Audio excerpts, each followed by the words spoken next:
My name is David. I've been working the late shift at our local pizza joint for about 2 years now. It's not glamorous work, but it pays the bills and the hours suit me perfectly. I've always been a night owl, so standing behind the drive-thru window from 100 p.m. to 4 a.m. doesn't bother me like it would most people. There's something oddly peaceful about the quiet hours, just me, the hum of the ovens, and the occasional car pulling up. This all started maybe a month ago. I was running the drive-thru solo, which is usually the case after midnight. That's when a car pulled up to the speaker. The male voice that came through was completely unremarkable. He ordered a large pepperoni pizza with extra cheese and a soda. Pretty standard, nothing to write home about. But when he went to pay, he only rolled his window down just enough to slide his card through. His windows were tinted, so I couldn't see his face. He paid, I handed him his receipt, and then he drove off. Didn't stop at the second window to pick up the pizza, didn't say a word. I stood there holding the box for a few minutes, wondering if he'd circle back. Eventually, I just set it aside and ended up eating it later. People do strange things all the time, so I didn't dwell on it. About a week later, it happened again. Same order, same exact scenario. Someone paid at the first window, then disappeared before collecting the food. I remember thinking, that's weird. Someone did the exact same thing last week.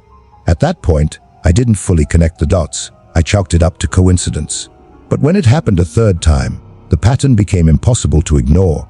Same late night hours, same order, same mysterious behavior. And that's when I realized I had a very unusual one. By then, I wasn't complaining. The food was made, it was paid for, and I got to enjoy it. Free pepperoni pizza, why question it? I started quietly looking forward to these encounters, almost like a secret ritual. Whoever this was, they were consistently feeding me without any explanation. Each visit became a little highlight of the night shift, a strange mix of mystery and comfort that broke up the monotony of the job. This went on for a few more weeks. The guy showed up every 4 or 5 days, always late, usually between 1 and 3 a.m., and always with the same order. I started to develop this weird anticipation like, okay, it's been a few days. Maybe tonight my mysterious benefactor will appear. There was something strangely exciting about never knowing exactly who he was or why he was doing this. The nights got a little less lonely, and those late hours behind the drive-thru suddenly felt a lot more interesting. One night, I was manning the speaker around 20 m when that familiar voice crackled through. My stomach dropped. I knew exactly what was coming, and I was right. He ordered the same meal as always, the one I knew I'd end up eating. But this time, there was an addition that made me freeze. He said something I'll never forget. "I hope you've been enjoying those pizzas, Mr. Hurley." My last name is Hurley. I don't wear a name tag with it. It's not posted anywhere for customers to see, and there's absolutely no reason this stranger should know it. My brain just stalled. I stood there silent, trying to make sense of it. Then I fumbled into the speaker, asking who he was, how he knew my name, what he wanted. I must have repeated, "Who is this?" 4 or 5 times, but there was no answer. And this time, he didn't even pull up to pay. I heard his engine rev, and then he was gone, leaving me staring at the empty drive-thru lane. My hands were shaking, my heart racing. The rest of my shift was a blur. I couldn't focus on anything. Something was very wrong. When I got home, I found a note on my doorstep, a simple piece of paper, handwritten, that read, "I know what you did. You have 3 days." My hands went numb, my stomach turned, and I felt like someone had punched me in the gut. I had no idea what he was talking about. I racked my brain trying to come up with any explanation, but there was nothing. Absolutely nothing. It sounds ridiculous, but I have no enemies, no dark secrets. I'm 24 years old, I work at a pizza place, and my most exciting activities are playing video games on my days off. My life isn't exactly a thriller, and yet here I was suddenly at the center of one. That night I didn't sleep.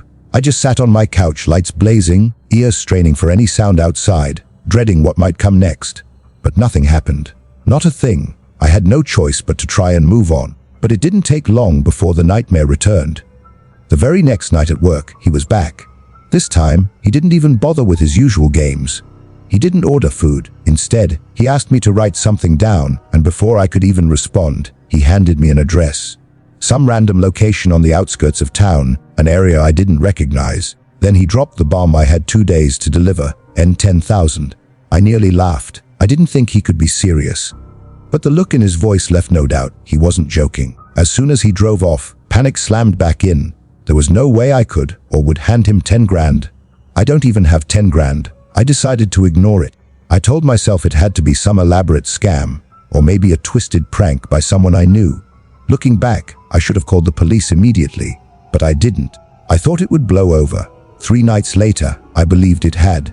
No money delivered, no visits, nothing. But of course I was dead wrong. I was sitting on the couch, winding down from my shift, when the shattering crash of glass jolted me upright. My heart nearly stopped. Instinctively, I hit the floor expecting gunfire. But when I scrambled up and looked around, I realized someone had thrown a rock through my window. By the time I made it outside, whoever it was had long gone. This time, I called the police. I told them everything, the address, the threats, the rock through the window. They said they would check it out and advised me to stay vigilant.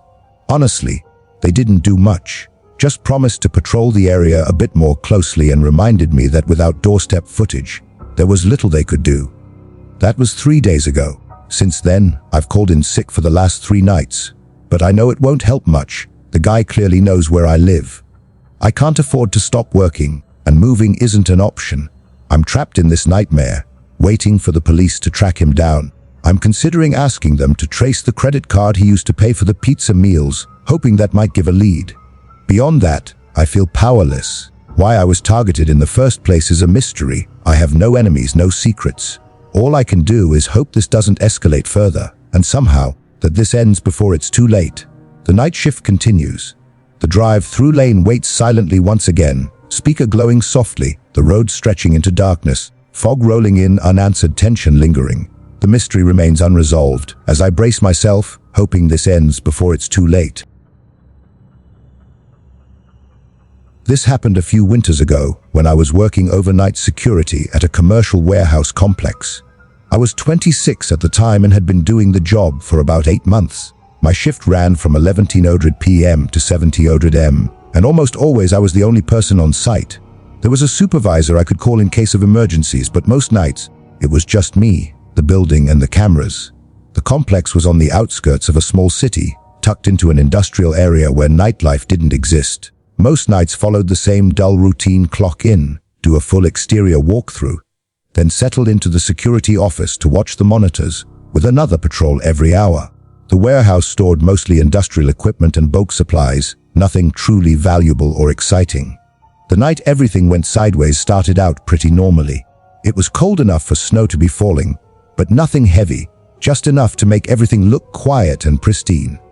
I finished my first patrol and returned to the office. Around 15:30 a.m., I got a motion alert from one of the cameras covering a loading dock. At first, I didn't think much of it. The system was incredibly sensitive, and wind or stray animals often triggered alerts. I pulled up the live feed and watched for a minute. Everything looked normal, the dock empty, snow drifting past the harsh floodlights, nothing out of place. But the alerts kept coming. Every 10 or 15 minutes, the same camera would trigger again. Each time, I flipped to the feed, and each time, nothing was there. Just the same empty dock and swirling snow. My unease started to grow, not because I saw something, but because I didn't. The repetition made it feel deliberate, almost like someone, or something, was testing me. What started to creep me out was that the movement always seemed to happen at the very edge of the camera frame, like something was there but refusing to be fully seen. By 2:30 p.m. I had gotten 6 or 7 alerts from that same camera. None of the others had triggered, just that one.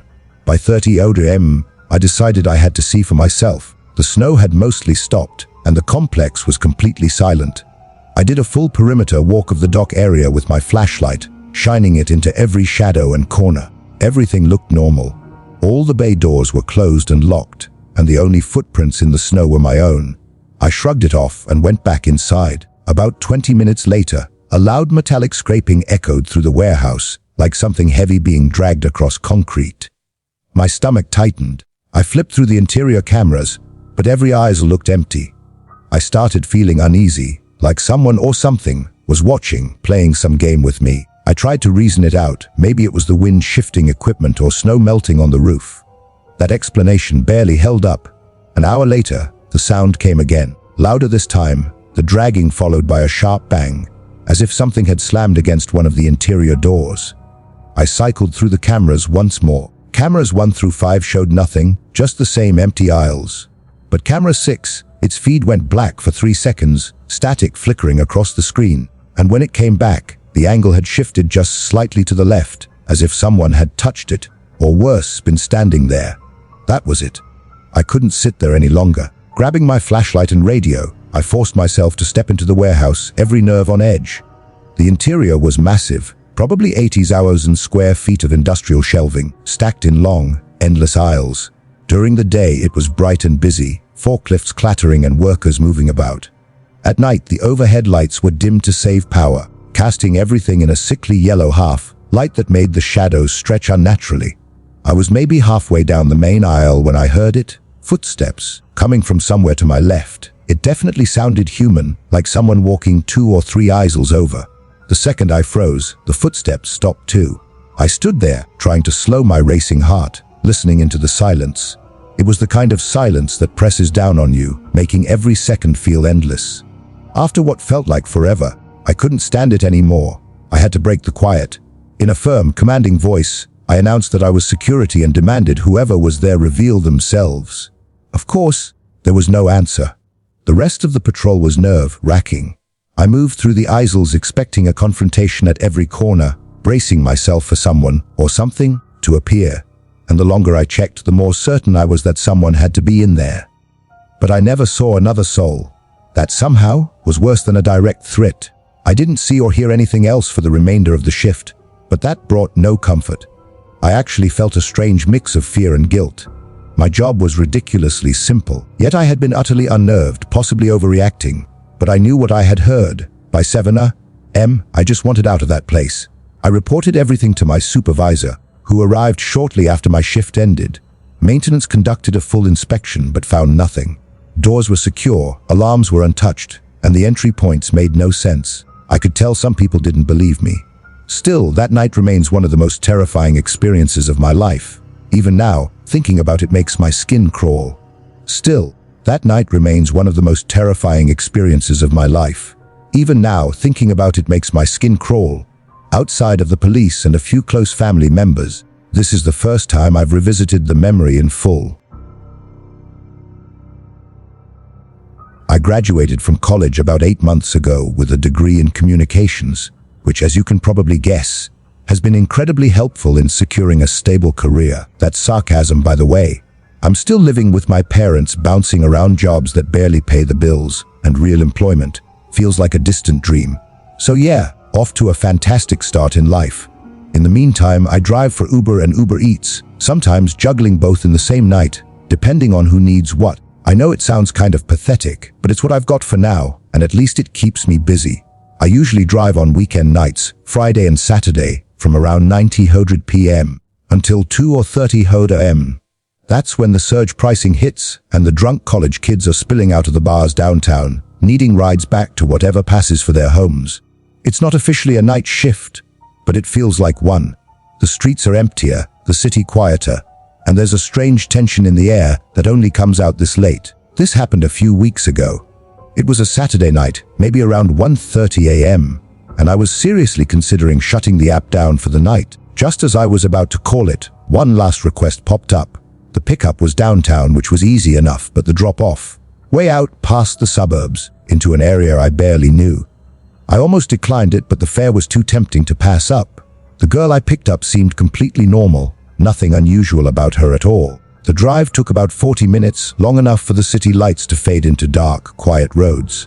By the time I dropped her off, it was past 2 a.m., and suddenly I was alone, out in the middle of nowhere, surrounded by darkness, with a 40-minute drive back to anything resembling civilization. The kind of night where every little sound feels amplified, and every shadow seems like it's watching you. I turned the car around and started heading home. It was a middle-aged couple, which calmed me slightly at first. That calm didn't last long. The woman did most of the talking, her energy frantic, almost theatrical, as if she'd given this same speech countless times before. She claimed they were warning drivers about a collapsed bridge up ahead, saying it had happened earlier in the day and that they had nearly driven straight into the river themselves. She gestured down the dark, empty road and warned me not to continue, or I'd end up in the water. Naturally, I asked what I should do instead. The husband spoke up, describing a turnoff about halfway to the bridge. According to him, it cut through the woods, adding time to my drive, but supposedly keeping me safe and eventually bringing me back to the main highway. I nodded and thanked them, easing back onto the road, but something in my gut tightened. I couldn't shake the feeling that something was wrong. Whatever it was, I knew one thing for sure: I wasn't taking their advice. I would stick to the route I'd planned, trusting my instincts over their story. About a mile down the road, I spotted the turnoff they had been talking about. It was a narrow dirt path that disappeared into the trees, barely wide enough for a single car. I decided to ignore it and kept driving. A few minutes later, I reached the bridge. I slowed slightly, expecting the worst, but it was completely fine. No collapse, no damage, nothing at all.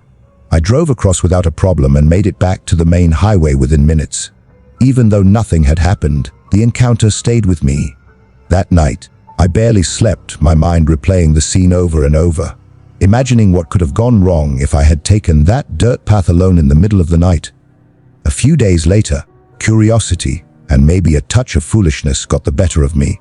I decided to go back, this time in the middle of the afternoon, broad daylight, which at least made me feel a little less crazy. I retraced my route from that night. As expected, those people weren't there, and the woods were quiet. But when I got to the turnoff, that same narrow dirt path, something caught my eye. Pulled over, I noticed a sign nailed to a tree right at the entrance. Dead end. I hadn't seen that sign before. Not in the dark, not ever. There was no way I could have missed it on that night. I sat in my car for a moment, staring at the path, my mind racing. The sign was simple, unassuming, but it made my stomach twist. What if that couple had been trying to lead me there? What would have happened if I had followed their directions? The idea made my skin crawl. Even in the safety of daylight, the woods seemed darker somehow, more foreboding, as if hiding secrets I wasn't meant to discover. In the daylight, the path didn't look nearly as ominous. Just a narrow dirt road winding into dense, shadowy trees. I was curious to explore it a little, but worried about my car getting stuck, so I decided to go on foot. I didn't really know what I was expecting to find, but with the sun out, I didn't feel scared, at least not at first. I shut off the engine and stepped out. Almost immediately, a bad feeling washed over me. I stood at the edge of the path, trying to see further down, but the trees and underbrush blocked almost everything. Something about actually being out in the open made the idea of walking in suddenly feel wrong. Then everything changed in an instant. As I turned to head back to my car, a scream tore through the air behind me. It was sharp, guttural, undeniably a woman, and it seemed to come from deep within the woods. My body froze for a split second, and then instinct took over. I ran to the car faster than I thought possible. Before I even processed what was happening, I was speeding away, heart hammering like I'd never felt before. That scream has stuck with me. It's been about 2 weeks now, and I haven't been anywhere near that spot since. Yet, no matter how much I try to push it out of my mind, I can't stop thinking about it. Part of me knows I should just let it go, leave it alone, and move on. But another part of me is obsessed, wondering who or what was screaming, and why. I've even considered asking a friend to come with me next time. If I do, I plan to record it, just to prove to myself it wasn't all in my head. For now, all I can do is replay that scream over and over, imagining the people or the presence lurking in those woods. Hey my viewers, my cute audience, I hope you like my new videos, and I am very struggling for you for a new daily 1 2 3 1 2 daily topics for your entertainment, and I hope you hope enjoying my new latest video, and you are my regular viewer, so I am very happy and you are supporting me for, so I love you, and I love you, and so please support me more, so I am new videos creating for motivation and regularly.